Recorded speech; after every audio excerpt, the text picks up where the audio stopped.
Coach Prime is out his rabbit-ass mind for saying this, respectfully, of course. Spontaneous percussion.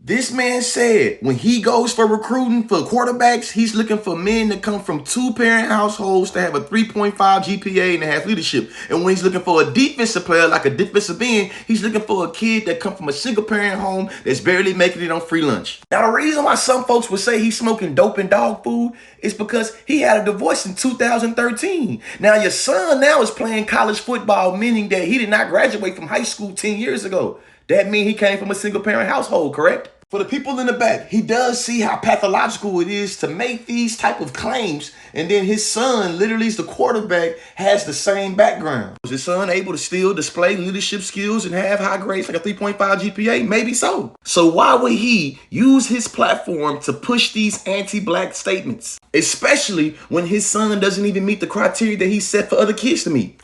In conclusion, what sense does it make for us to celebrate different people getting in positions when they act just like the individuals in those positions that we've been in opposition to? Deion Sanders made about, single parent households and defensive players and offensive players, you know what I'm saying? And we're gonna get into the implications of them, get into why what he said is bad and, really just ask some fundamental questions, And he comes up. Can you tell who that is just by talking to him now that you're walking in the living rooms and you're seeing more and more and more? We have different attributes: smart, tough, fast, disciplined, with character. Yep. We're looking at now quarterbacks are different. Yeah. We want mother, father, dual parent. Mm-hmm. We want that kid to be 3, 5 and up because he's got to be smart. Mm-hmm. Not bad decisions off the field at all, because he has to be a leader of men. It's so many different attributes and what we look for when we see a quarterback. And you would love a coach's son. Somewhere that the coaches coached him, and I'm not going down like O lineman. I look for dual parent homes, right? A strong father that they adhered to, right?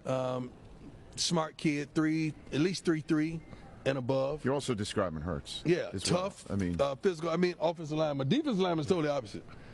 What do you mean? Single mama. Wow. Trying to get it. He's on free lunch. I mean, I'm talking about just trying to make it. He trying to rescue mama. Like mama barely made the flight. A lot of us want to see more black people in spaces or in positions like, head coach in Power 5. And the reason why we want that is because we recognize that the way that these practices work in the NCAA right now, it leaves a lot of black players kind of messed off. You see what I'm saying?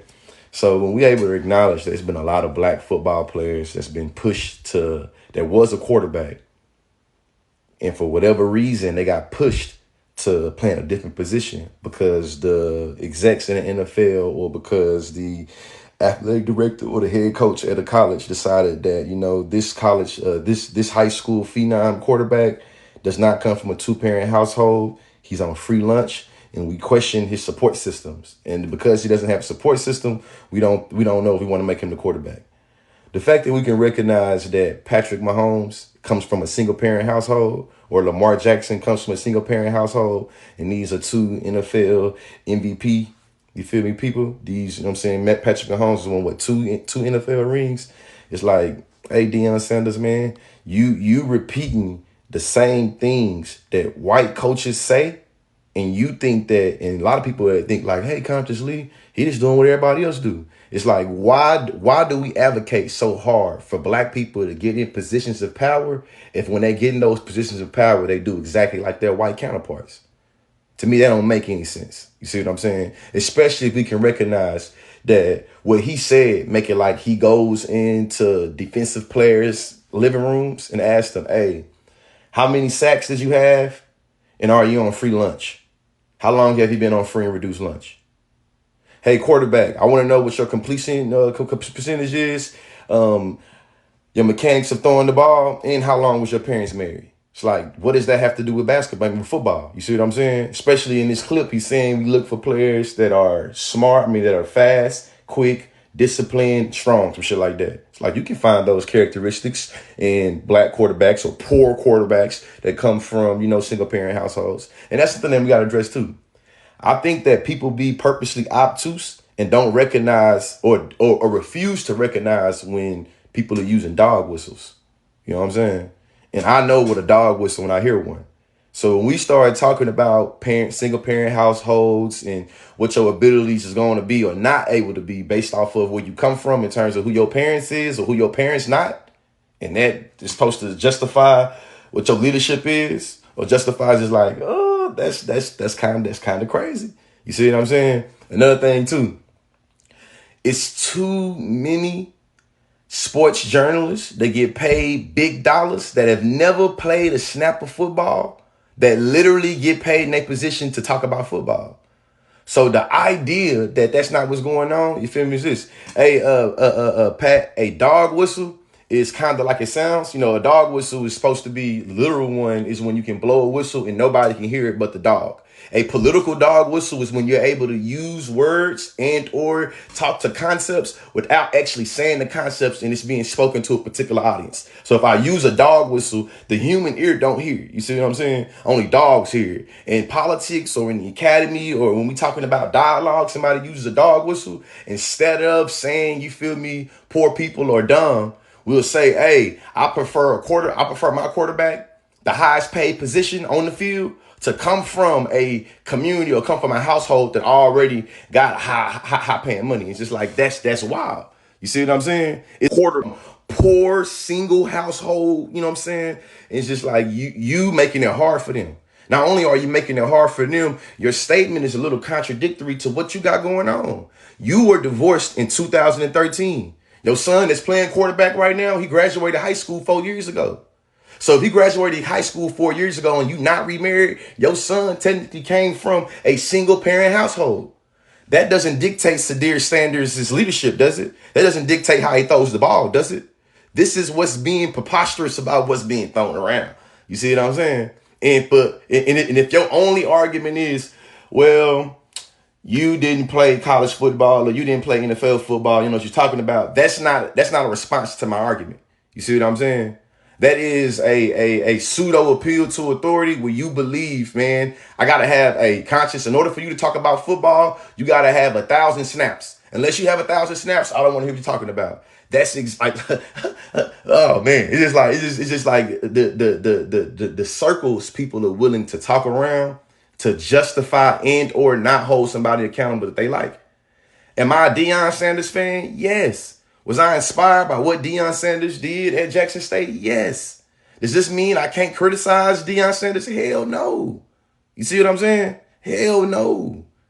So what he's doing and what he's talking about, what makes it any different from the 1960s, the 1970s of literal all-star quarterbacks that come from single poor households being told, hey, you can't play quarterback at this level. And they get switched to tight end. They get switched to, you know what I'm saying? Like that, they don't make any sense. Especially if you're able to recognize the highest paying position on the field is a quarterback. If we can acknowledge that there are players that's fighting hard to get they mama off of food stamps in the hood to make it where they no longer qualify for free and reduced lunch, why wouldn't they want the position that's the highest paid on the field? Why? And then the fact that it's so many quote unquote hood niggas or quote unquote athletes that come from dire communities that's justifying this, y'all is like my shirt. It's say my shirt say don't be lost in the sauce, but y'all lost in the sauce. You lost in the sauce. You see what I'm saying? Everything comes back to white supremacy because white supremacy dictates the policies, dictates the economy, dictates the society.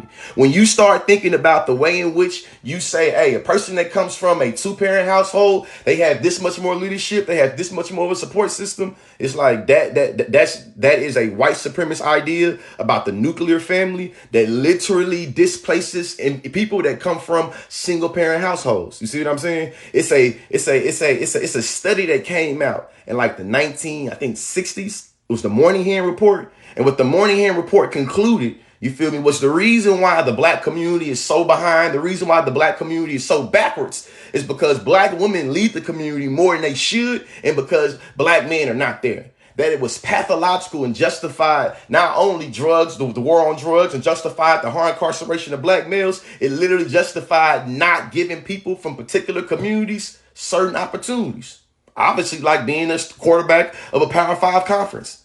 It's just like I don't recognize what's going on. Like I don't see how one can say, what does this have to do with white supremacy when we see the main laborers of this sport are black and they not the main beneficiaries of this sport? When we look at college, we recognize that the fake idea of amateurism was something that was pushed on to NFL players, or put the fake idea of amateurism was something that was imposed on college players to say they should not make any money. Meanwhile, NCAA football is a multi-billion-dollar, you feel me, industry.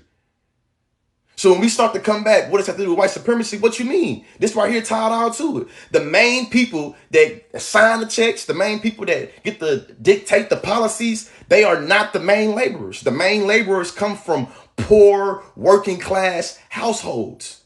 So if you're saying that the entire field get to be from poor working class households, but the people that are seen as being the faces of their team, the faces of the NFL, they got to be coming from 2-parent households. So let's get into respectability politics now, right? When I was in college in the University of Oklahoma, there were a lot of claims that was made about what I could do and could not do because I came from a single-parent household. My mama was a convicted felon and my dad was a convicted felon. Based off of Deion Sanders' idea, this means that I do not have the ineptitude to be able to show my leadership and discipline to be a quarterback. Hey, the reason why Lamar Jackson right now, one of the many reasons why Lamar Jackson, didn't he win the MVP? Isn't he one of the top performing quarterbacks in the league? Why is it hard for him to get some money right now? Why is it hard for him to still be taken serious? Does his background have anything to do with it? I think so. So now we start to get into respectability politics in the way that a lot of black people pick up on white supremacist ideologies and you weaponize them against other black people. I.e., I'm looking for me a defensive lineman that's on free and reduced lunch, that come from a single parent household, that's trying to fight to get their parents out the thing. That sound like I'm looking for a dumbass defensive player that got grit and grind that want to just hit people. That sound like all of, including himself, that's like even in terms of what he said.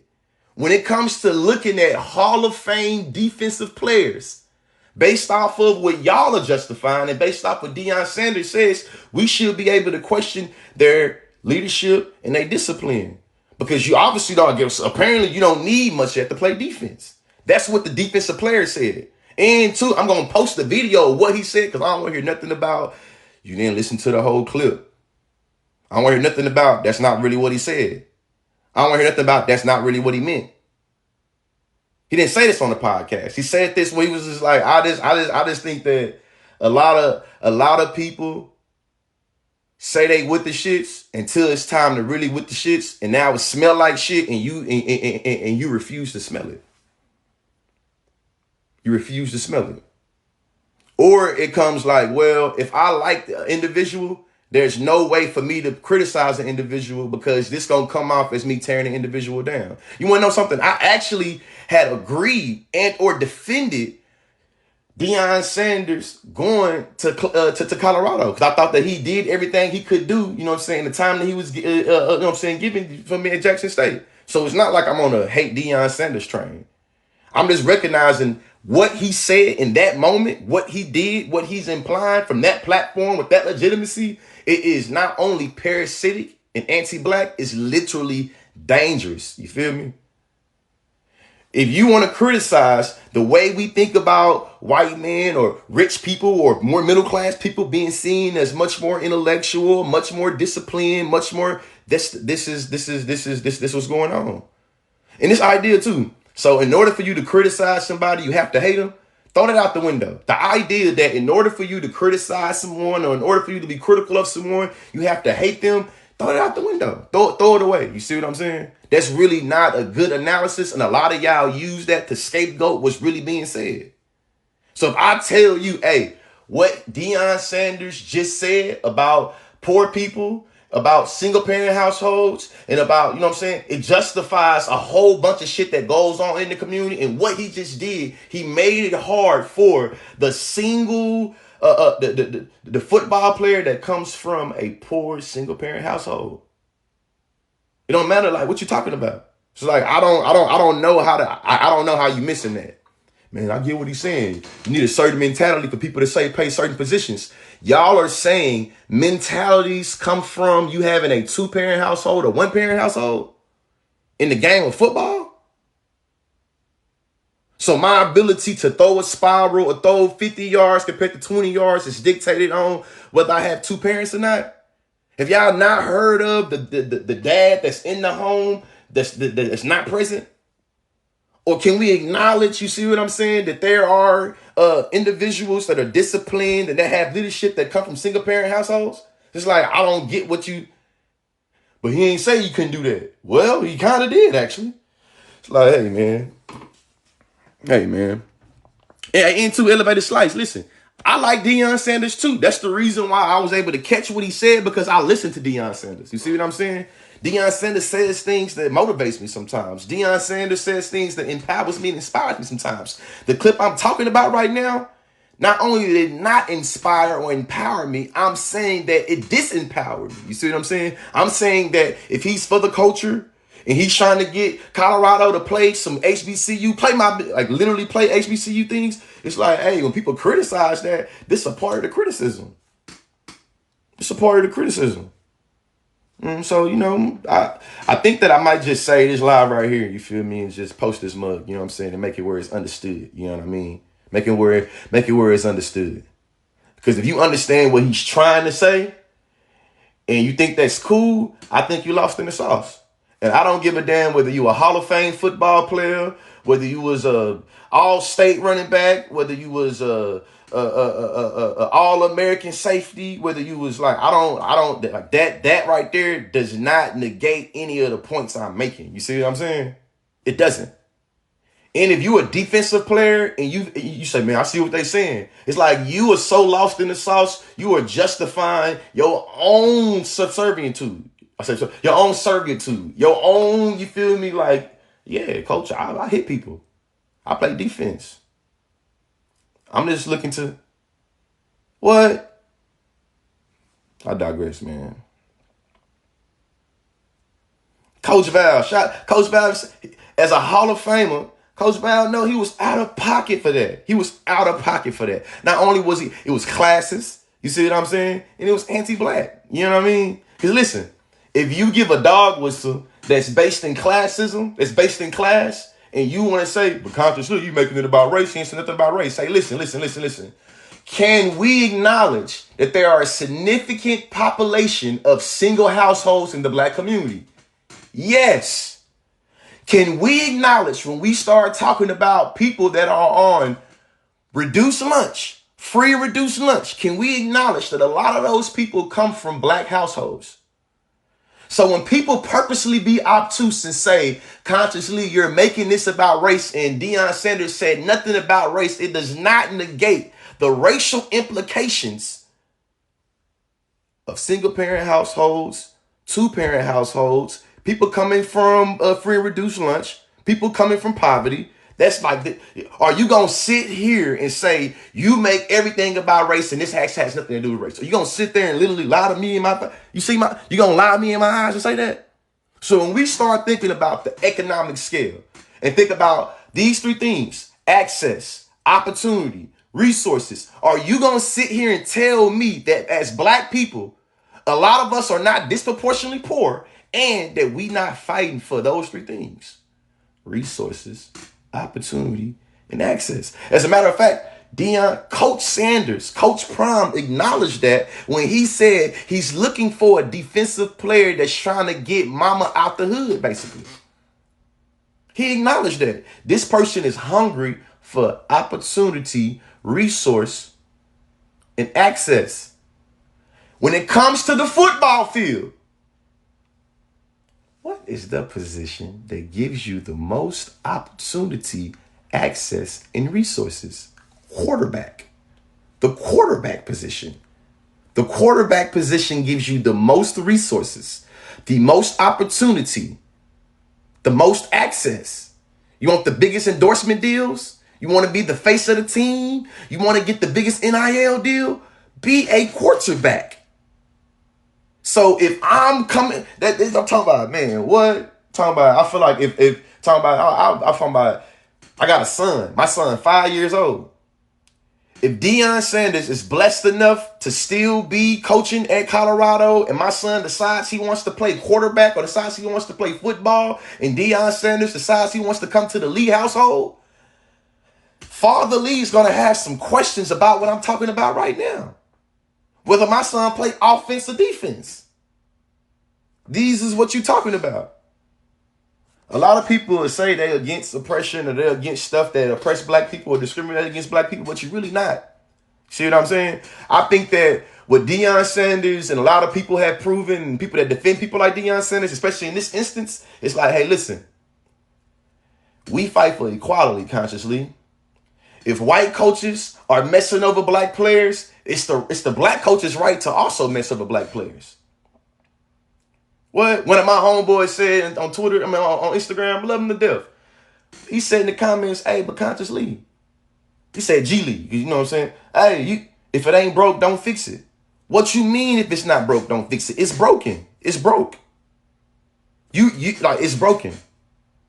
So the idea that, hey man, the status quo or the way it's done is this way, and we can't get mad at black people for doing it this way. It's like, hey, listen, man, the reason why we advocate for black people to have these positions is because we are criticizing and critiquing the way things are done right now. That's literally what we're criticizing. We're criticizing the way that coaches operate in the top 5 power conferences, and we say that the way they're doing it has a disproportionate economic impact on black students, on black college athletes. So for y'all to say, hey, Nick Saban do it, he gotta do what Nick Saban do. It's like, what are you saying? When he makes the claim and says, I'm the best recruiter in America, and you're using the same practices that everybody else is doing, how does that make you a better recruiter? It's literally like how, in terms of competitiveness, if you're copying and pasting all the practices everybody else is doing, how does this make you the greatest? You can't say you're doing it better than them because you ain't producing what they producing. And it's like saying, hey, if the white supremacy has created these tactics of norms in order for me to be successful, I care about being successful more than I care about deconstructing these norms. And I care about being successful more than I care about the collective people that are displaced by these norms. Hey, man, in college, I seen this little video. It's a little informative video. A lot of y'all trying to do psychoanalysis. That's what you're trying to do. You're just doing a horrible job of it. You're trying to psychoanalyze a person's mind, a person's psyche, in the way field and off the field, based off. I get it. You said what you're trying to do. Is this a horrible pathological job? What you're trying to do? My God. I hope that makes it clear. You know what I'm saying? I hope that makes it clear as day a little bit more. You know what I mean? I done gave you an economic analysis. I done gave you a racial analysis. I done talked about dog whistles. You see what I'm saying? I done got into, the of racing class. We done talked about the Moynihan report. We done talked about how, you feel me, disproportionate, you know what I'm saying, people own from impoverished areas. We recognize that black people in this country are more likely to come from an impoverished area. Does this negate the Jalen Hurts of the world? Or, you know what I'm saying? No, it does not. But it recognizes they are diamond in the roughs. So again, come back to it. Is it true that the sport of football is used as a activity for economic mobility? I'll say it a different way. Is it true that football is an activity that people use to get out the hood? Right? Is it true that football is an activity for people to get out of poverty? Why are poor people already being relegated to taking the lower paying football positions because they come from a single parent household? Why? Why do men that come from 2-parent households need to be on offense? Why? When I was in college, My roommate was Jarvis Jones. He was a starting offensive lineman for the University of Oklahoma, a Power 5 conference school, a football powerhouse. Feel what I'm saying? My roommate come from a single parent household. And I think this too. I want to get this clear too, right? A lot of people trivialize poor households and black households for being fatherless, right? Because you grew up in a single household. As an individual that grew up with a very active father, but also grew up in a single parent household, can we acknowledge there are people that have support systems from both parents that don't come from a two-parent household? If my mama and my daddy never lived together, this means I come from a single parent household. Does this mean my father was inactive? No. As a matter of fact, we see that the CDC did a study and showed that black fathers are more likely to feed the kids, to bathe our kids, to change our kids' diaper more than any other male demographic. How many of us do you think are poor? I seen somebody in the comment section put something about Kevin Samuels. So I'm going to bring up a point, right? Remember, we started thinking about in 2020 and 2021 that a high value man is somebody that makes six figures. In America, only 6% of the population makes six figures. Of that 6% of the American population that makes six figures, how many of them do you think are black? How many of them do you think are black men? So going back to the statement, because we know that if you come from a two-parent household, it's more likely for you to be able to make that. Not saying there's a lot of two-parent households that are also poor. My dad was raised in one of them. See what I'm saying? Shannon Sharp was raised in one of them, by my understanding. But it's like, you see what we're getting at now? When you make these cut, rigid claims about what is and what ain't, it literally causes what I learned in school called rhetorical violence. In some instances, real violence. Especially when you're relegating, hey, man, listen, you can play football, but if you come from poor, be happy with this right here. Be happy for what hey, listen, we can be real. The highest paid middle linebacker is nothing like the highest paid, you feel me, quarterback. The highest paid safety, it's not getting paid as the middle of the road quarterback. So now we go back to the statement. What is a dog whistle? A dog whistle is when you use certain words or send certain messages to people that you only meant to send them to. That's what a dog whistle is. See what I'm saying? And that's what it was.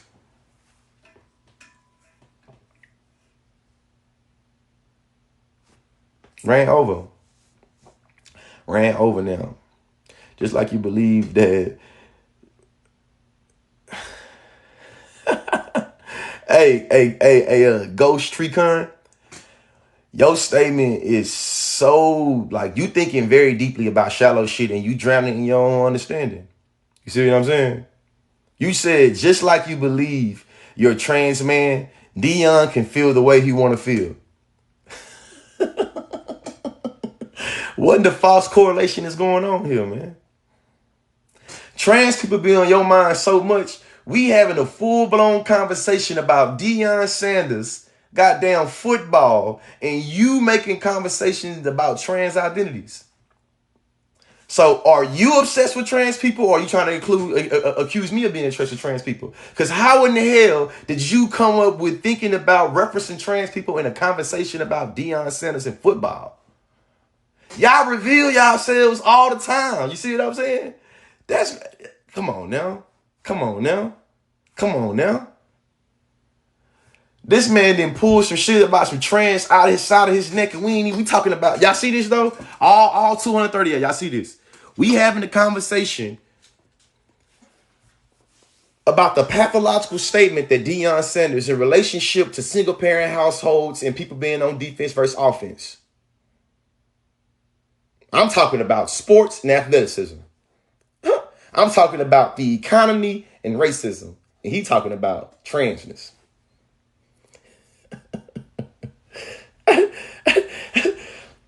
I'm positive that a lot of the people that say they don't like me, the reason why you don't like me is because the algorithm is revealing something to you about yourself and you don't like the way I speak truth to power.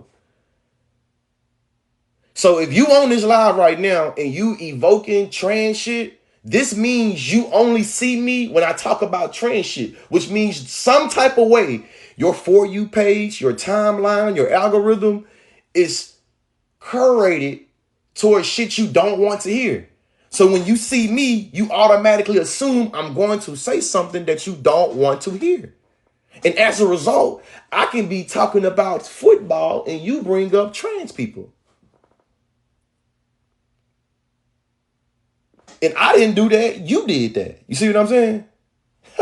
Education is elevation. Don't be lost in the sauce. Got them in all colors available on the website right now. You feel what I'm saying? As a matter of fact, the dude that said that comment, you should definitely go get you a Don't Be Lost in the Sauce shirt and make sure you grab some for you and the partners when y'all talk about football to make sure y'all not making facetious, fallacious comments and statements when y'all talk about football. Especially if you want to evoke trans identities when you're talking about football because they always on your mind like that. See what I'm saying? But hey, man, it is what it is, man. It is what it is. People will reveal themselves all the time. But it's what I know, though. You feel what I'm saying? This is what I know, though. You know what I mean? The same people that think I only talk about race is the same people that really got a disdain towards hearing content towards race. So they have a cathartic, fucked up relationship towards racial dialogue, and they want to hear it so they can talk shit about it.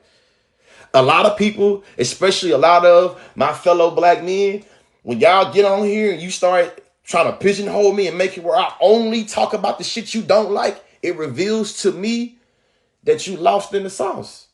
And that instead of you dealing with what you don't like, you rather over-identify with it in a way where you always faced with just having these temper tantrums. Man, if you believe trans people can feel the way they want to feel, then Deion Sanders can feel the way he want to feel. What? What does quarterback, a position that's played in football, have to do with their identity? I get it. You think that people can choose to be quarterback and choose to be trans. Oh man, I get it though. You know, I get it. That's what you think. You know what I'm saying? This right here would piss me off a lot about the internet in its totality. And a lot of reason why I'm so annoyed about this Deion Sanders conversation. It's always the individuals that are anti-intellectual, that don't want to hear words, 3-4 syllables, that ain't picked up no book about what we're talking about, that have the most to say, and that's usually the loudest. Why? Why? Why does that make sense? To me, it don't make no sense.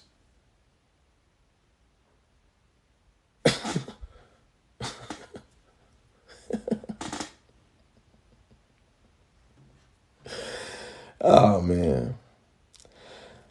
Yeah, man, start talking about in these comments, man. It is cop eviction with human rights. Exactly. From my experience with working with Deion, is that the objective is pretty much to inspire black males.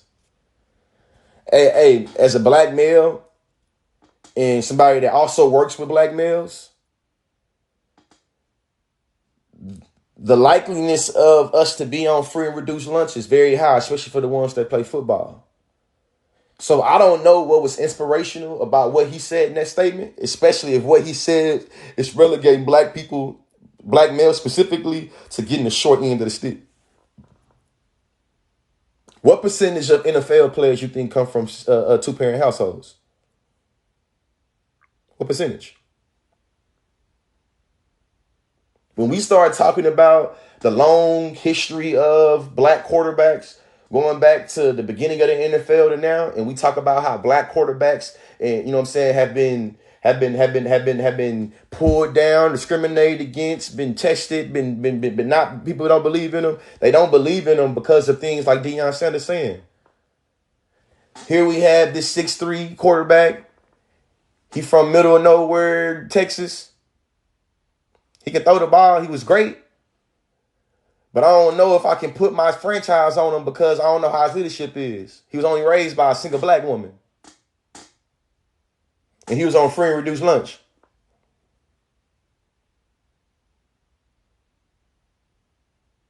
I'm finna find this clip. I'm finna find the clip, and we're gonna play the clip. Cause at this point, you know what I'm saying, I'm gonna use this live and post it a few different places. So I might as well go on and I'm already in the bag. I'm already in the bag now. You know. We're gonna go to the computer and look for this clip.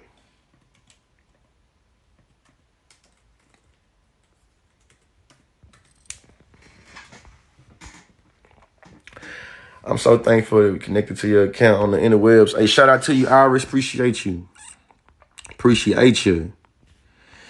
He wasn't being serious. The comedian Gary Onion, this is a joke verbatim. Now I can say he went to the hood to keep the peace in Jackson, Mississippi because of the high crime rate. I'm telling you, man, as a black person that's from the hood, there are a lot of black people that view the hood through the same eyes that white people view it. As a black person that is dedicated to doing the work situated around what we're talking about, I'm willing to debate. It is a lot of black people that cannot see us outside of the lens they given, which is through the lens of mainstream America. You can't see your people for yourself. You can only see it through their eyes. A lot of people that's like, man, that's what Deion Sanders did. This is how it go. That's because you see what is through the lens and eyes of how they tell you to think. You mad at me because I think for myself. And me thinking for myself, a lot of times I deviate from how we're taught to think. And that's the reason why I ain't tripping on that. You feel me? You ain't got to like me. You ain't got to watch my content either. You see what I'm saying? But just know I'm still going to make it though. You feel me? And while I'm saying this right now, I want to be clear on something. I don't say what I say because I have a following. I don't say what I say because I have a following. I have a following because I say what I say. Sequencing question. Which one comes first? So I never want somebody to try to question the genuine or the sincerity of what I'm doing or how I'm doing it because you think I have a blue check behind my name or I got some followers. I never want those two things to be conflated. The reason why I have those things is because the way I think. Not the other way around.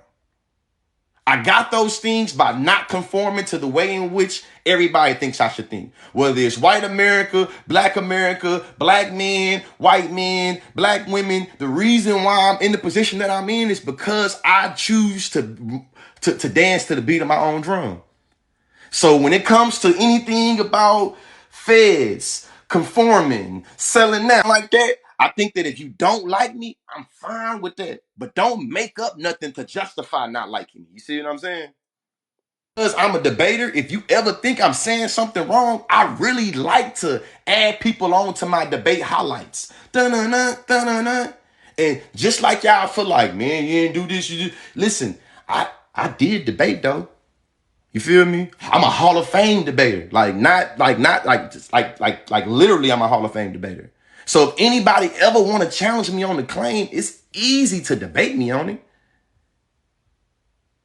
The point of what I'm saying right now is just simple. The reason why I have a following is because of what I say. I don't say what I say because I have a following. That's just wanted to get that clear. You see what I'm saying? Want to make sure. Now we on YouTube and we looking at Deion Sanders on recruiting. And I want to just find a statement. You know? Find a statement and let it play. And welcome back to The Factor Uncensored. Deion Sanders is causing more of an uproar. The Colorado...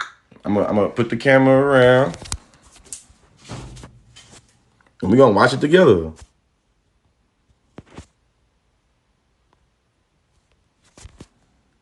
Coach is now catching heat about his references, or preferences rather, for recruiting players. He spoke with about it on the Rich Eisen show. Take a listen. Different positions are different. Like O-lineman, I look for dual parent homes, right. A strong father that they adhered to. Right. Smart kid, at least 3.3 and above. You're also describing Hurts. Yeah, tough. Physical. Offensive lineman. Defensive lineman is totally opposite. What do you mean? Single mama. Trying to get it. Notice, the white dudes is laughing. Deion Sanders is not laughing. He is dead serious. So the idea to say, now consciously, you taking it out of context, he was just joking. Look at the look on his face. He's on free lunch. I mean, like, I'm talking about just trying to make it. He trying to rescue mama. That's a serious face. A serious face recognizing that I'm looking for a defensive player that's trying to save mama. Now, I want to save my mama too. You don't think defensive players that want to save their mama with the resources and opportunities that come from being a quarterback? That bothers some people. Let's get my guest in for this discussion. Joining me now, I want to see what they say. Davis and former NFL player Damian Square. Glad to have you all here on the Factones. So, Damian, your thoughts about that? I mean, you're a huge Deion fan, so your thoughts? I'm a Deion fan too. The first thing is, I'm a kid that played in the NFL, played at the University of Alabama. Free or reduced lunch? Free and reduced. Free and reduced, baby. Me too. Free and reduced. Yeah.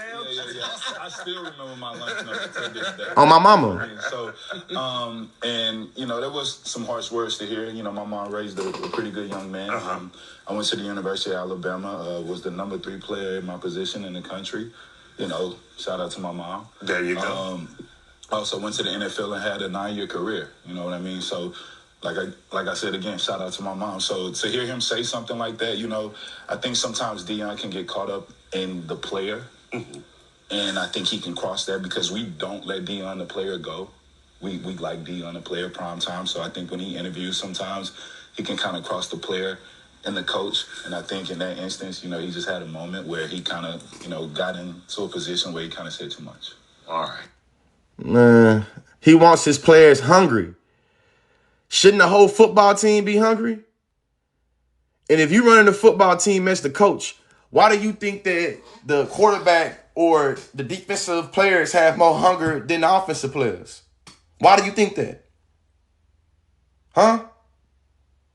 Do y'all not recognizing the implications of what's being said here? Like, do we? Yeah, Lee reads the chat. Lee reading the chat. I played it. I played the clip. I wish I could have been able to play the first 10 seconds before he said that. Because he said we're looking for players that's quick, strong, fast, and disciplined. But he said when it comes to quarterback, we're looking for something else. You judge football players on the household they come from? That what y'all do? So when you watching football on Saturday or Sunday and you see a player do a big hit, you be like, ooh, I bet this single mama love that. Is that what you say? Is that what it is? So when the quarterback, you know what I'm saying, do a touchdown, you know what I mean? Do you think like, man, he's so amazing to come from a 2-parent household to be able to throw that ball like that? What's going on? What? So if a college recruiter goes into a high school kid's living room for quarterback and recognizes, damn, you can throw that ball, but I don't know if I want you to be the face of Colorado State. You ain't got no good support system. You only got a mama. You got a poor mama or poor working class mama. Shout out to Demetrius. I think it's Demetrius sent that. Shout out for that. But it's just like, what's going on? Like, hey, what? All football players look to be coached by the best because PWI don't get black football players. Yep. I played in the SEC. That was some bullshit that Deion said. And that's the point, too, I want to point out. Y'all see how not only athletes, other former NFL players, other former college football players are also recognizing the egregiousness of the statement that he made. So y'all can tell me, hey man, you ain't playing no football. Shut up. Is y'all gonna tell the person in the comment section that said they played in the SEC that? The clip that showed right there, that man said he played in the NFL for 9 years and that he was so free and reduced lunch, he still remember his lunch number to this day. He said he had an issue with Deion Sanders' statement too. So now what we gonna do? So now that we know we can't just disqualify the amazing arguments I'm giving because, hey man, shit, you ain't even play varsity football in high school. Yeah, I did not. This don't negate the arguments I'm giving though. You see what I'm saying? And again, I love to debate. You feel me? I love to debate. And to make sure we're not screaming over each other because I think I'm so impeccable in debating. You can pick when I speak, whether I speak first or last, and you can speak the amount of speech times. And I guarantee you, I'm going to do you how Coach Prime used to do people when he was a player. That's how I'm going to do whoever trying to step up to really debate anything, but especially this one right here.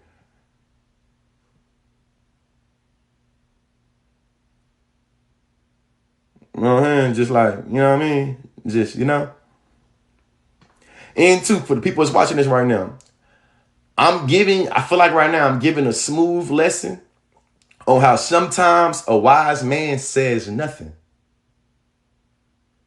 There are a lot of attention seekers in the comment section here right now that wants me to respond to them. You only feed the trolls to your discretion. A lot of people do what we said in debate when people would throw shit at the wall and go for what sticks. When I was a college debater and I was on the AF, the negative, I knew when they were unprepared, when they got up and said as many arguments as possible and hoping one of the arguments would stick. That same strategy is used in the comments section. A lot of people do that, right? A lot of trolls that don't like me, whether I talk about class or race or gender, they throw shit in the comments section hoping something sticks and I say something to them specifically, explicitly, and we ain't gonna do that. You're going to keep on being a keyboard warrior and swinging for my attention in the comment section. So I'm able to read what's in there, you know what I'm saying? But we don't have to respond, you know? And what I love too is that because like the rosters taught me, a lot of shit I don't understand, I overstand. And when it comes to social media and the algorithm is based off of engagement. So whether a person is telling me I'm the hottest thing since sliced bread, or they're telling me I'm full of shit you flush down toilets, all that engagement adds weight to my content. You see what I'm saying? If you recognize this number right here, it keep on going up and down because based off of y'all engagement, it makes this live more active on the For You page.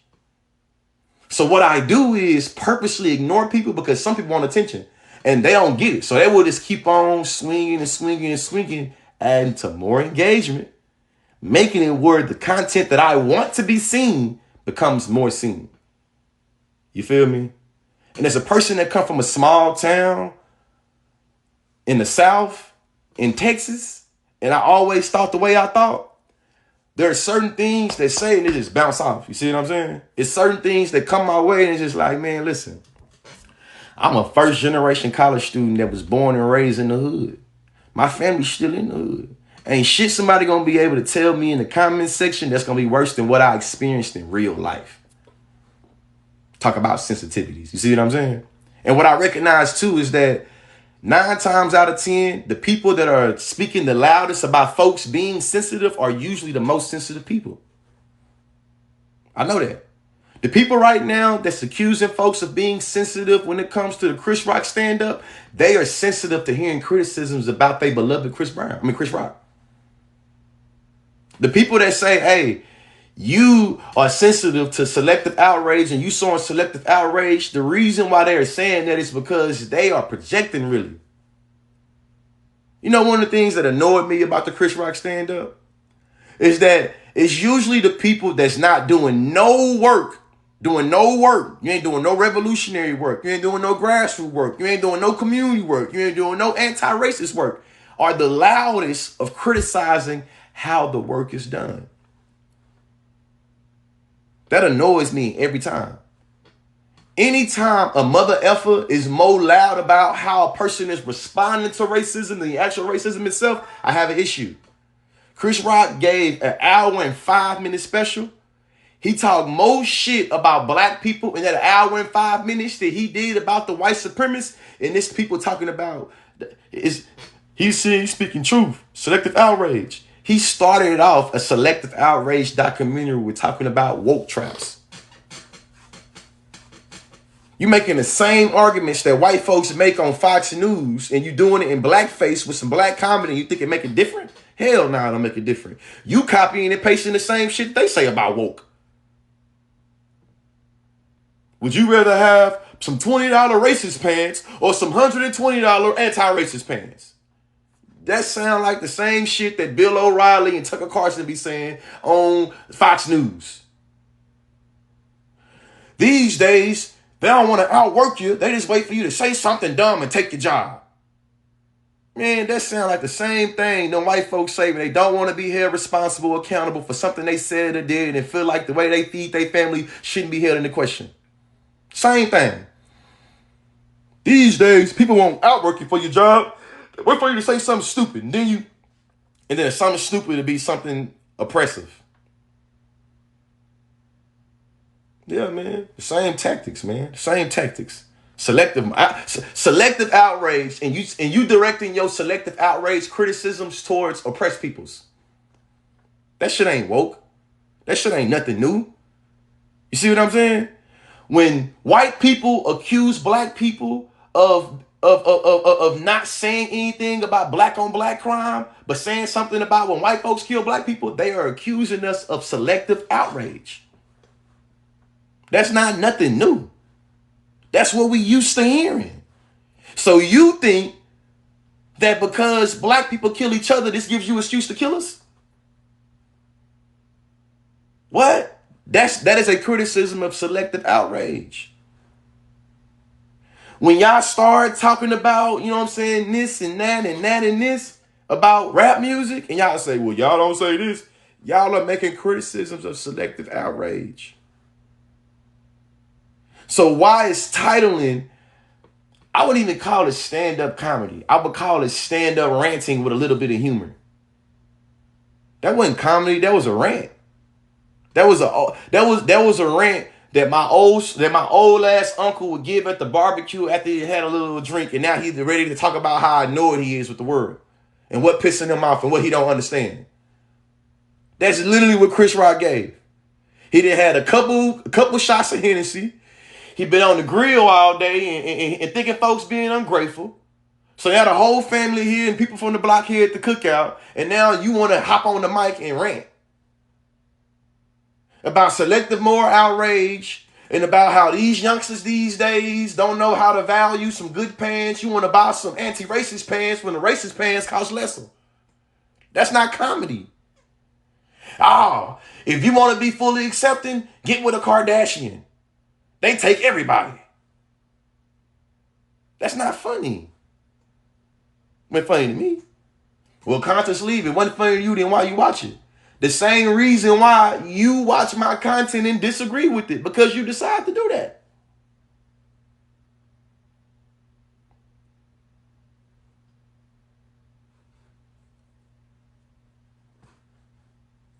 Selective outrage. So if a white man say, I'm only looking for players that's quarterbacking, that come from a 2-parent household, and this, that, and the other, if a white man say that, we know that it's bad. You'll be able to recognize it from a mile away. Like, you said what now? Oh, hell nah. But if Deion Sanders say the same thing, we good.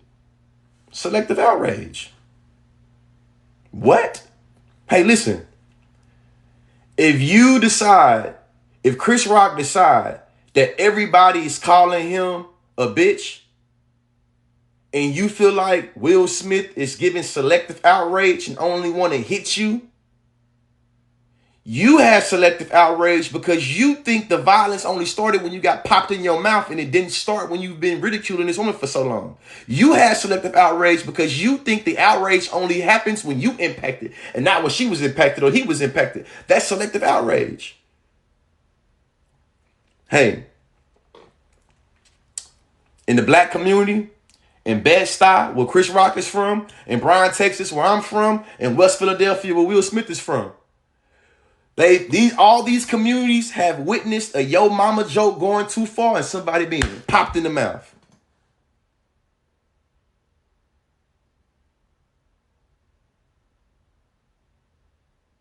It's just comedy though. You think the person that feel offended by that joke They thought it was just comedy? Or it was just comedy to who? It was funny, but funny to who? At whose expense? I think that y'all believe comedy is good as long as the laugh is coming at the expense of somebody or something that you don't find value in.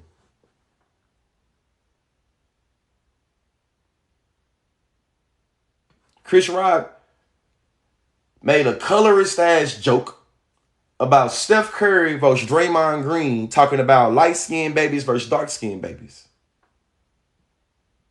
That's funny. So mama said, don't fight in front of white people, but I can make colorist jokes about dark-skinned babies and light-skinned babies in front of white people. Mama said, don't fight in front of white people, but I can talk about how much I love seeing Will Smith being whooped by white people in a slavery movie.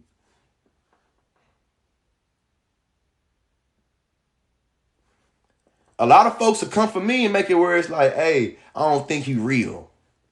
I don't think he real. I think he only says what he wants to say to appeal to different people. Chris Rock, with all his chest, said he is pro-life and he pro-choice. Now, y'all accuse me of saying shit because I don't want to piss white people off. Conscious Lee say this because he don't want to piss the white liberals off, and he say this because he don't want to piss the white conservatives off. Chris Rock made a joke about how he pro-life because he pro his kid's life, his daughter's life. You know? But he pro-choice because he want his daughters to be able to choose what they want to do over their bodies. This is where he started sending dog whistles. But I ain't just pro-life there. I mean, pro-choice there. I don't think pro-choice should just fit to the trimesters. I think it should fit to the semesters. That's what Chris Rock said. Chris Rock said that I believe that a mother should be able to abort their kid when they're 4 years old. Tell me that's not trivializing the pro-choice position. Tell me that's not Chris Rock trying to appeal to white conservatives that want to book him and white liberals that want to book him. Oh, Conscious Lee, he just saying what he's saying so white folks will fuck with him. Oh, he just saying what he's saying so he can get invited to the White House. Chris Rock on a Netflix special acknowledging that Chris Rock got a bigger white audience than he got a black audience. It's been like that since, hey man, after Chris Rock played Pookie on New Jack City, after he was done playing Gusto on CB4, a lot of the black community has not been consuming his shit. So when he making these jokes, who is he making these jokes for? Mama said, the reason why I didn't defend myself, sucker shit, I want to point that out. The reason why I didn't defend myself is because mama said don't front in front of white people. And the reason why I don't respect, Will Smith is because I don't know if y'all seen Will Smith is a bigger guy than me. What? Chris Rock want to make a point. Y'all have never seen me in a movie with my shirt off. Will Smith has sprayed Muhammad Ali.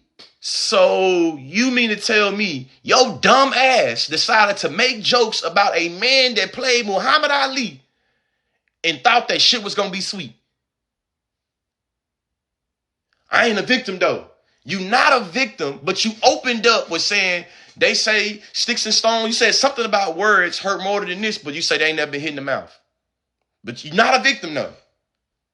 Come on, man. That's some double speak shit.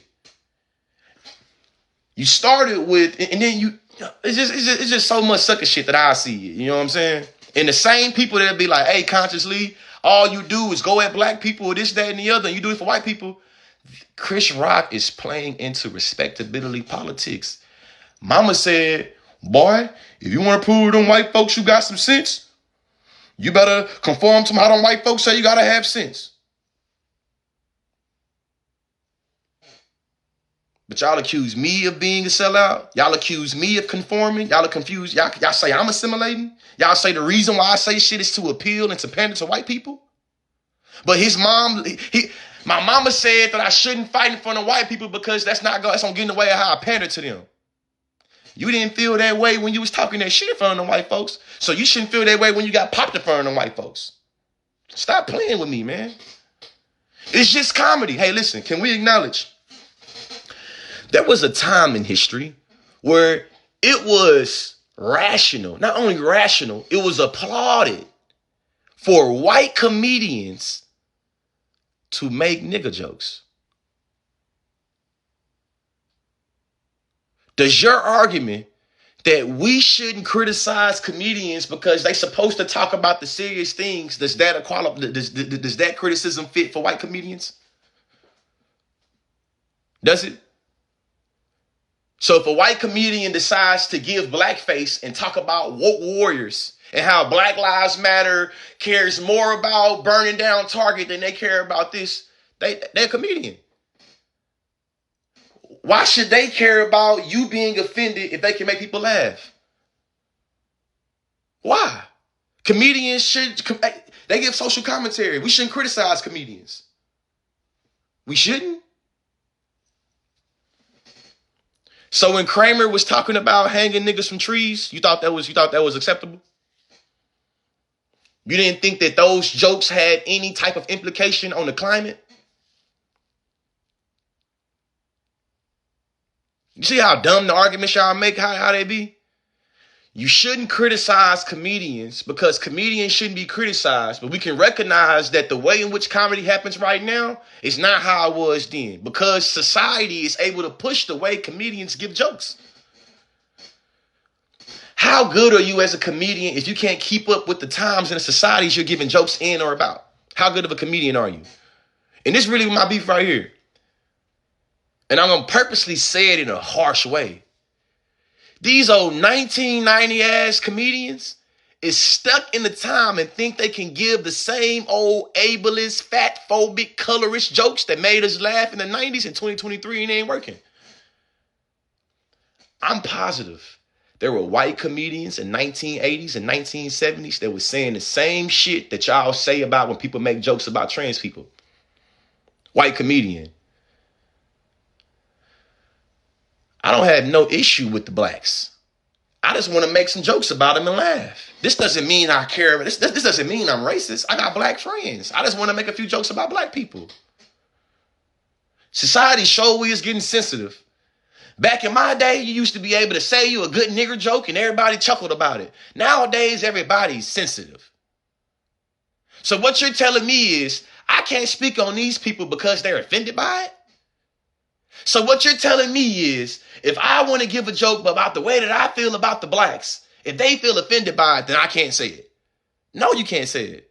Why can't I say it? Because now we care about how black people feel when you make jokes about black people. Well, how come I can't make jokes about trans people? Because now we're acknowledging the way that you make jokes about trans people come at the expense of trans people, and we think their feelings matter. Oh, y'all too sensitive, feelings don't. You don't think the same thing about feelings when you feel like your masculinity is being caned for. When you feel like you are being emasculated because somebody's in a dress, you feel like those are valid feelings, don't you? Those are valid feelings.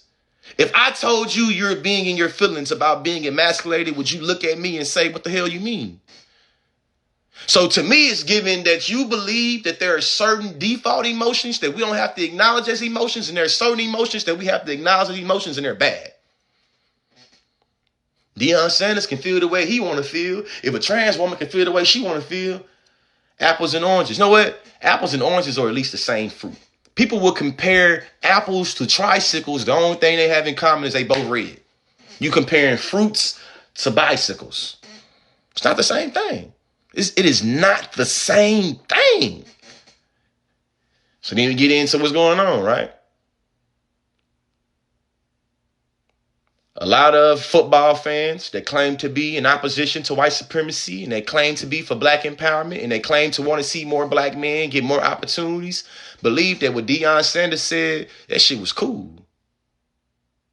Never mind that it's a copy and paste of what white people have been saying about the sport of football for forever. That's keeping the position of football, the position of quarterback being more white, and keeping the positions that go further away from the ball more dark. Never mind that. All that matters is that if white men have the ability to take advantage of poor black kids, then so should black coaches. Hey, if white people have the ability to oppress they trans people in their community, then black folks should be able to oppress the trans people in our community too. It's about equality, isn't it, consciously? So you don't think that it's contradicting that Deion Sanders wants to compete against the Nick Sabans, but he can't do the same thing that Nick Saban do. Do you hear what you're saying? You saying the way that people like Nick Saban do it, it makes it where black players don't get opportunities, resources, and access to things that the other players get, and they should do that. But you believe that when black people get in positions of power, they should do what their white counterparts do. What's the point of having a black man in a position of power if they do the same exact thing as the white man? What's the point? Why do we take to the streets to say we want to see more of us in power if when we get in those positions of power, we do the same methods, the same strategies, we have the same perspectives? So if you come from poverty and you ate sleep for dinner and you was on free and reduced lunch, why does it make sense to look at your community and the way you was raised through the lens of rich people? They don't understand the way we was raised. They ain't never had to eat sleep for dinner. So how they gonna tell you about your leadership and your discipline? I done seen videos of players talking about waking up and goddamn feeding five siblings. You done fed 5 siblings. Your mama worked 2 jobs. Your daddy, I don't know where he at. You a leader. You leading the household. What Deion Sanders said, hey, that leadership is only fit for defense. You can't get 280, you can't get $250 million guaranteed on defense. You can get it on offense. You can get it through a quarterback. Hey, man, if you want to save mama, you got to save mama on middle linebacker salary. You can't save mama on quarterback salary. Come on, man. Come on now. Hey, don't drink the Kool-Aid 3. I would love to make content on your head and put you in embarrassment in 4K. I'll mop the floor with you like I mopped the floor when I was cleaning the kitchen. I will intellectually whoop your ass all through these TikTok streets on exactly what you're talking about on content.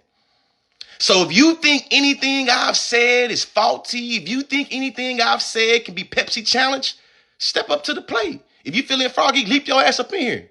I guarantee you it's not going to be what you think. And two, I'm going to give you the same courtesy that I want you to give, right?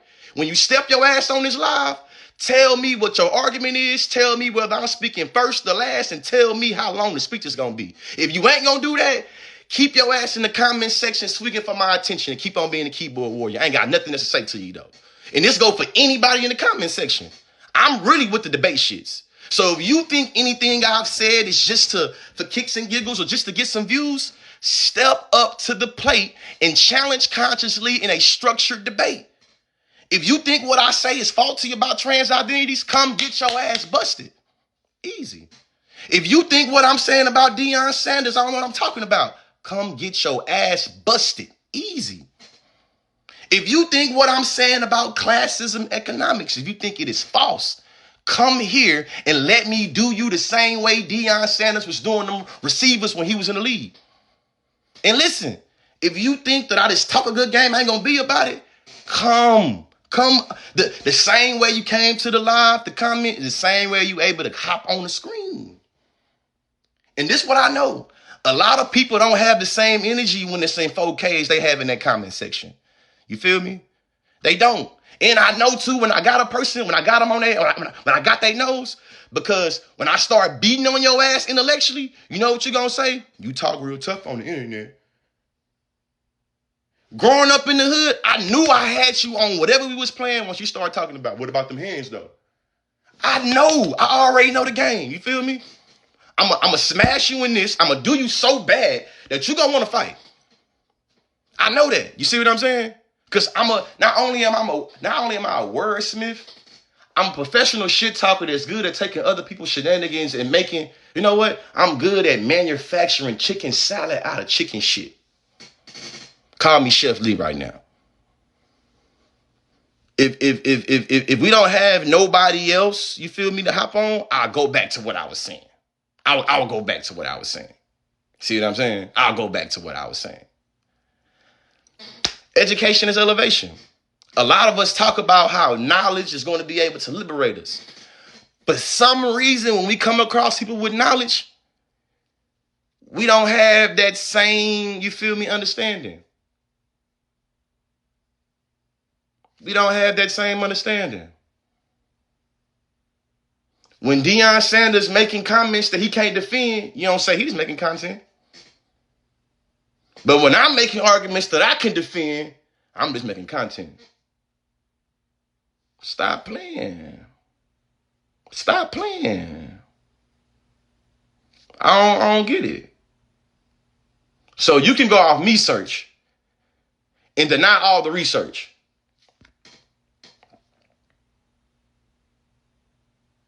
Let's see, man. What is it? I don't know what you got going on. And two, I know I ain't even trying to what let's see, you gonna get this.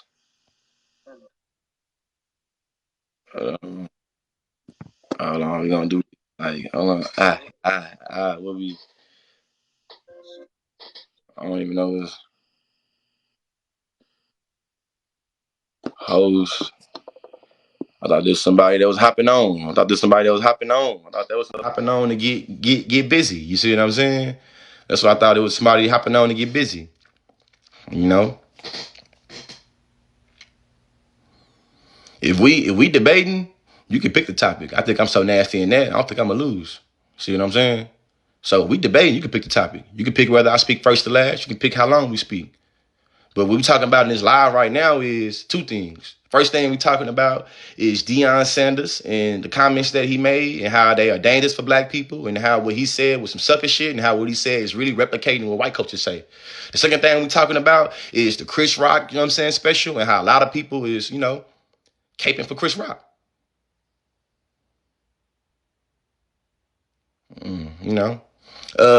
Cole next door.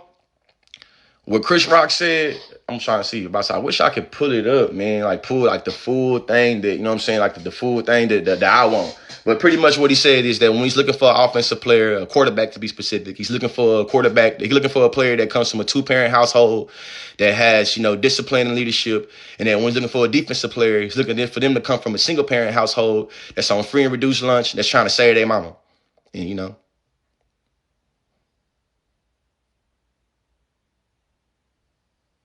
Hey, Lamar, I didn't like those colorism jokes either. You know, I didn't like those colorism jokes either. And one of my beefs is your mama said you can't talk. Your mama said don't fight in front of white people, but you can make a living on making African American versus nigga jokes. You can make a colorism joke about, you know what I'm saying, Seth Curry and Draymond Green in front of white people. You can talk about how much you love Will Smith being beat in the Emancipation Movement in front of white people. But God forbid somebody want to pop you in the mouth for something that you said in front of white people. Those the same games that a lot of middle class black people like to use, and maybe that's the reason why these two things go together, right? Chris Rock didn't necessarily come from a straight affluent middle class household, but the tactics that he's deploying are tactics that a lot of middle class black people like to deploy against lower class black people. When you start playing respectability politics and making it like you are the exception to the rule when it comes to how black people operate, i.e., my mama raised me right and Will Smith's mama didn't raise him right, and that's the reason why he hit them. That's the same pathology that a lot of middle class black people play with us poor black people. You know what I'm saying? So once they start trying to make it like, hey, I'm the one that is more polished around the edges, I'm the one that has a better understanding of my emotions, that's when we start playing with these emotions. That's when we start playing with this, right? And to me, the internal link between what Chris Rock did and what Deion Sanders did is like, y'all are pushing the magical Negro idea, and you are further mobilizing the 1/3 of the black community that got mobilized by the civil rights community, and you leaving behind that 2/3 of the black community that got left behind by the civil rights community. By the civil rights movement. So it's like when we think about how class operates in the black community, and especially how white people view how black people are classed, we recognize that what Chris Rock is doing, he being the black friend. When he making his nigga jokes and white folks laughing, he has no issue with playing into his blackness, and he has no issue with trying to be cool with his blackness. When another black person wants to check him for what he did, he plays victim with them and says that he was raised right. Come on now. That's what he did.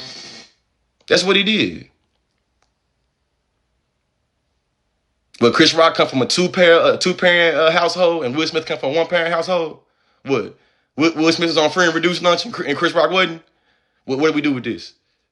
And don't try to play me and act like what I'm saying don't fit. As a matter of fact, I've been in the academy. I've been in higher education since I was 18 years old. I graduated with my master's. I graduated with my undergraduate degree in 2014. I graduated with my master's degree in 2017. Within the academy, there are a lot of affluent, middle-class black people that like to be the only black person in the room. And as a result, they do and say shit in that special. I don't want to do that. What up, bro? I don't want to do that. What up, bro? Oh, Conscious, what's good, man? What's good, man? Hey, What's about good with shit. you, brother? You good? Hey, listen, we out here doing these little battles and whatnot. What you got going on? I'm right now. I am talking shit explicitly about the conflict with middle class black people versus lower class black people, and what Deion Sanders said about two-parent households and single-parent households, I and seen that. Chris Rock did. And I'm tired of making an analysis through class. I'm saying that what Chris Rock did was some middle class. I got my legs. I said what Chris Rock did was some middle class nigga tactics where you trying to weaponize it against. Don't be lost in the sauce, baby. But what Chris Rock did, the tactic that's weaponized against poor black people that make us look like we don't have home training and we wasn't raised. What Chris Rock did and what Deion Sanders is doing is saying that, hey, when I can be black and cool to white people, I'm gonna be black and cool to white people. When it benefits me, I'm gonna tap into my blackness. When I want to distance myself from blackness or trivialize blackness, I'm gonna do as I see fit. So Chris Rock can make all the nigga jokes and talk about colorism and talk about Will Smith getting his ass beat on his movies, but and do it in front of white people. But yeah, hey, the reason why I was a sucker and I didn't respond and I didn't defend myself because mama raised me right and I gotta defend I don't want to fight in front of white people. Nigga, you don't feel that way when you calling this white bitches. You don't feel that way when you talking about colorism. You don't feel that way when you talking about how August Alsina is fucking on Jada. So you can talk about colorism in front of white people. You can talk about this in front of white people. But you can't get your ass chopped in front of white people. Hey, let me say this right here, man. If you play me in front of some white folks and I'm taking it there, I'm going to tear that motherfucker up in front of all them white people. Do not do that to me. I'm not going to play them games. And that's what's going on. So when Deion Sanders says, hey, listen, on my team, I'm looking for a player. I'm looking for a player that comes from. This is a legendary live already. Hey, this is a legendary live. This is a legendary live. Hold up. This is legendary. Y'all gotta take a screenshot of this. I had to join this, bro. Oh yeah, this is legendary. I had to join this, bro. This is legendary. Hold up. Oh shit. Hey, hold on. Listen, Paige. Well, I haven't seen the Chris Rock special. I definitely saw the Chris Rock special. It literally tonight. That Chris Rock special was some sucker. That him making fun of Will Smith being beat in Emancipation, and then sitting here saying, "Man, I used to love Will Smith. This is a legendary battle. I know I shall go off after this. Get beat over and over and over. I'm from North Carolina, Paige. That was lame. But I know I said this is my last battle. But this is a legendary live right here. All right. Yeah, facts. This legendary is motherfucking for real. Legendary. Yeah, somebody get a screenshot of this. Get a screenshot. But yeah, with the Deion Sanders thing, I seen that, and having played football growing up, and then running track, I can tell you there are a lot of coaches that be thinking that way. He was just one of the first ones to say it out loud. Hey. My man, you follow Emmanuel on here? Conscious? Yeah, I think it's like Emmanuel Huncho. Yeah, like I like a lot of his takes. He be missing time to time, but I like most of his takes. But he literally talked about that, how like there are coaches out there that literally perpetuate that, but they don't be saying it out loud though. You know what I'm saying? Like, oh, how did you grow up? What was the environment that you grew up in? Da da da. When the reality is that if you put the work in, you're gonna put the work in regardless. You know what I'm saying? I'm in North Carolina. That's what I'm saying too. That's what I'm saying. But people had came at me like, hey, well, Conscious, you didn't play football, so you know what you're talking about. I'm looking like I got more snaps than a lot of them people that's getting paid a living to play football. I got more snaps. That's cap. I hate that mindset because at the end of the day, you got football players that will literally tell you that there are people that perpetuate that. You know what I'm saying? Especially as it relates to us. Yo, speak. Yeah, what's good? No. Hey, somebody said say Goofy one more time. Goofy. Let's go, drop, y'all. Drop everything. Drop everything. Drop everything. Drop everything. Drop everything. Listen, it's very rare that we get conscious up on the live. Kyle, you cannot be doing live. Man. I feel like when I be doing lives, man, I'll be getting in trouble every time. You know what I'm saying? Nah, you ain't gonna get in trouble. Let's go, y'all. Drop crazy. Go crazy, y'all. Drop, y'all. Go crazy. Go crazy. 10 seconds, y'all. 10 seconds. Let's go. Paige is going crazy. Let's go. _the Paige. Let's go, y'all. Let's go. Y'all, don't let us have the Paige is going crazy. Don't let us have the leash, y'all. Let's go. We gotta go crazy. Don't let us have the leash, y'all. Let's go. We gotta step up, y'all. Let's go. Hey, this the score right here, or this score right? It's at the top. At the top, bro. The top, yeah. We on team, so we leading right now. The score at the bottom, that's your individual score. Hey, y'all better listen to my wife in the comment section. She said when she said we got this, you better mean that shit. Yeah, great work, Paige. Yeah, man. Hey, let's go crazy. Hey, don't forget Jessica too, guys. But it mean that. Hey, Jessica be putting that. Oh my God, Paige. Right here, I think Heights come into, huh? This something right here real fun. It's something that ain't with the game, but listen, it's on my mind, right? Okay. And I think that too. I'm gonna get some slack for this, but I think I'm good. Like, speak it through, especially on this live, right? A lot of times when middle class black people talk about their blackness being questioned, they're doing it in a way to make it where they don't have to face criticisms for being anti-black. Yeah. Are there times that middle class black people have their blackness questioned and it's like some anti-black shit? Yes. Are there times that middle class black people accuse people of questioning their blackness and all they're doing is for them? That's a fact, though. Also, yes. And I think that's a conversation I'm willing to have now. I think that now I'm annoyed enough about it. I thought enough about it, so it's like I'm ready to have that conversation. Listen, it's times where if you told you speak white, don't act like the way in which Ebonics or slang operates, it doesn't make it where those people intellect or their resources, their opportunities dictated based off of how proper they speak. So if I acknowledge that you speak proper, and as a result of you speaking proper, you're more likely to be able to appeal to white people, get resources from white people, get access to my opportunity. That's not me. That's not me questioning your blackness. That's me telling you the way that you take on language and rhetoric allows for you to navigate white supremacy better. I'm not saying that's black. I'm saying that you being a black person that speaks proper English make it where you get more shit than I'm. Right. Because of the thought process that's structured by you're essentially one of the good blacks. So you're therefore able to navigate that space because they think that you're safe and you're going to perpetuate the same. You essentially become a mouthpiece for them to be able to say the things that they really want to say, but they know that if it's put in the forefront, they will be seen in a certain light. That's facts. That's straight facts. Oh my God! Let's go, y'all. 15 seconds left, y'all. We got a battle, y'all. We need. Damn, we losing. Hold on. Come on, y'all. Come on, y'all. Let's go. Snipe. Let's go. 5 seconds left. 5 seconds left. Let's go. Come on, y'all. Come on, y'all. Let's go. Let's get it. Let's go. Let's get it. It's us. Hold on. No. I got one left. Hey. Oh my God. Hey. I want to dedicate this win to all the suckers and the cluckers and the motherfuckers out there. You know what I'm saying? I know that y'all would like for me to speak a little bit better in terms of not using so much profanity or speaking proper and things like that, but I don't give a damn.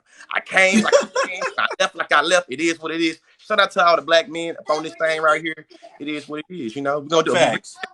You know, oh, he want the rematch. He want the sauce. Oh yeah, we gotta do the rematch. We gotta do top 10 gifters, man. Shout out to all the tappers, bro. Best out of 3, bro. We gotta do best out of 3, baby. Let's go. We have to. Hey, look. I need to shout out my people real quick, man. Make sure I shout out to my people, man. Let's go. Push crazy. Huh? Let me see. Hey, give me that. Shout out to Paige, man. Paige just dropped 23K today, bro. By herself. Damn. No, Paige just dropped 23K by herself. Damn, Paige. Hey, shout out to Paige, though. Real talk. Shout out. Paige is going crazy. Let's go, y'all. Show, Paige. Dope Pisces can double that if she want to. Just saying. Hold on. Shout out to Destiny Queen, what you trying to say, bro? Pretty Jackie, Teresa, and Tarshell. Let's go. We got hitters over here. We got hitters, bro. I'm just saying. Yeah, we got hitters over here. Wait. Hold on, I got more people too. Shout out to Melinda. Shout out to Susan. You see who's number 11 in the country, right? I'm just saying, that's me. Listen, Michelle. Hitters for days. I got okay, appreciate you. The people in the hey, comments, y'all see them all. Hey, look. Yeah. Hey, Paige ain't like what you said, man. Oh, she ain't like. Oh, so she gonna do something about that? Oh, I can't wait to see it. I can't wait to see it. Paige, I can't wait to see it. Don't let him talk to you like that, Paige. I can't wait to see it. Respectfully, I wouldn't take that. Respectfully, I wouldn't take that either, bro. I wouldn't take that either, bro. Hey, y'all, let's go. Hey, look, giving Conscious the hat and the mustache. Let's go. Hey, look, this is what she said. She said, "Big Paige in the building." Oh, Big Paige in the Big Paige. Yeah. Okay. Let's go. Oh, we need 12, y'all. On the Leo. 12. Hey, hold on, y'all. Hold on.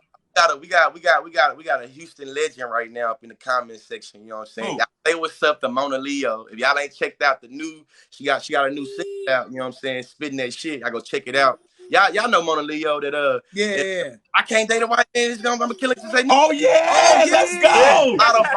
A lot of viral sounds. You feel me? Yeah. Hey, Mona Leo. You in Houston? I'm trying to collab. You feel me? Hit me up. We got 7. We need 12, y'all. We got 7. We need 12. We need 12, y'all. Come on. Ooh. They ain't hit it. Go crazy. Go crazy. Go crazy. 30 seconds of destruction. Go crazy. This is gonna be tough. Hey, go crazy. Go nuts. Go nuts. Go. Don't hold back. Don't hold back. Drop everything. Paige. Oh my Let's God. go. Paige is gonna drop 30K by herself. Somebody drop a line, y'all. Somebody drop a line. Somebody drop them a up. Phoenix. Drop a line and shut them up, y'all. Drop everything, guys. Oh! It's your birthday. Oh, I want With to the ride. He got a little. You know, it's going up. We can snipe this, y'all. Let's go. Thank you, babe. I see you. Hey, Paige said. Hey, Paige, that's my wife, come on, y'all. Paige need help, bro. Paige can't do it by herself.